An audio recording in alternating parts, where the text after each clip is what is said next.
Olá a todos! Sejam bem-vindos a mais um Café com Journal. Temos visto recentemente diversos estudos com os anticoagulantes orais diretos. A maior parte dos indivíduos participantes é do hemisfério norte, havendo poucos dados quanto à população latino-americana. A partir dos dados do estudo ENGAGE-AF Time 48, o qual comparou o uso da edoxabana versus varfarina em pacientes com fibrilação atrial, envolvendo 46 países, foi publicada uma subanálise no JACC, comparando os pacientes não latino-americanos e latino-americanos. Nos resultados, encontraram-se taxas similares de AVC entre os grupos, porém com maior taxa de hemorragia intracraniana e morte entre os latino-americanos. Em ambas as populações, a edoxabana, comparada à varfarina, reduziu eventos embólicos cerebrais, sangramento maior e morte cardiovascular, sendo que na população latino-americana houve maior redução de AVCs hemorrágicos com o uso da edoxabana. E apesar de todos os vieses possíveis desse tipo de estudo, serve para nos lembrar que existem particularidades regionais que devemos levar em conta na hora de prescrevermos um tratamento. Agora falando sobre profilaxia primária de eventos cardiovasculares, a aspirina perdeu força com os últimos trials ASCEND e ASSERT, publicados recentemente no ESC, que falharam em demonstrar o benefício dessa droga no contexto de prevenção primária. Novas evidências que reduzem ainda mais a força do uso do AS nessa conjuntura foram publicadas pelo grupo ESPRI em 3 papers no New England.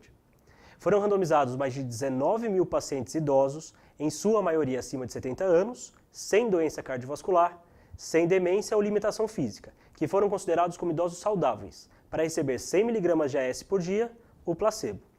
Avaliando o desfecho primário, no segmento médio de quase 5 anos, a aspirina não prolongou a sobrevida livre de demência ou limitação física. Quanto aos desfechos secundários, não reduziu a taxa de eventos cardiovasculares, porém aumentou significativamente em 38% a taxa de hemorragia maior no grupo que utilizou a AS. E um outro dado que chamou a atenção foi o aumento da mortalidade geral no grupo que usou aspirina, à custa de morte por neoplasias. Este é um resultado inesperado, considerando os estudos prévios, e precisa ser melhor estudado. Falando ainda de prevenção, sabemos que o consumo de álcool em doses moderadas é associado à proteção cardiovascular relacionada à doença coronária.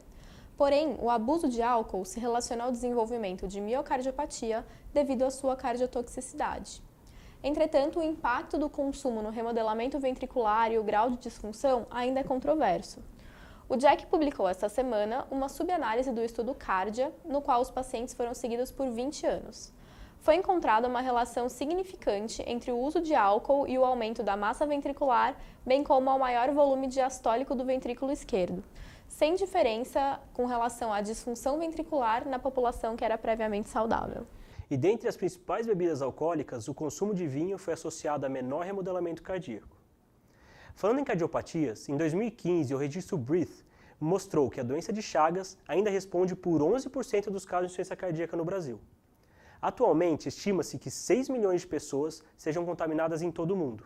E apesar desse número ser um terço do observado em 1990, a preocupação atual recai no fato desses casos estarem se disseminando para os países da América do Norte e Europa.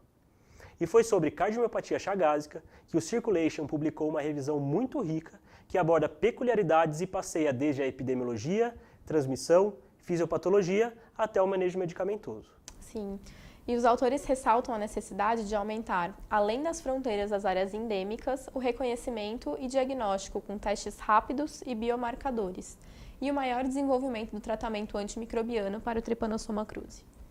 E a doença de Chagas também é tema presente na diretriz da SBC, recém-publicada de insuficiência cardíaca crônica e aguda. Essa nova diretriz incorporou as últimas evidências que aprendemos nos últimos anos, tais como a definição de C de fração de ejeção intermediária, fluxogramas para diagnóstico, biomarcadores, orientação para o uso de sacubitril vasotana, indicações de CDI e ressincronização e muitas outras recomendações para o manejo desses pacientes. Vale a leitura! Até a próxima!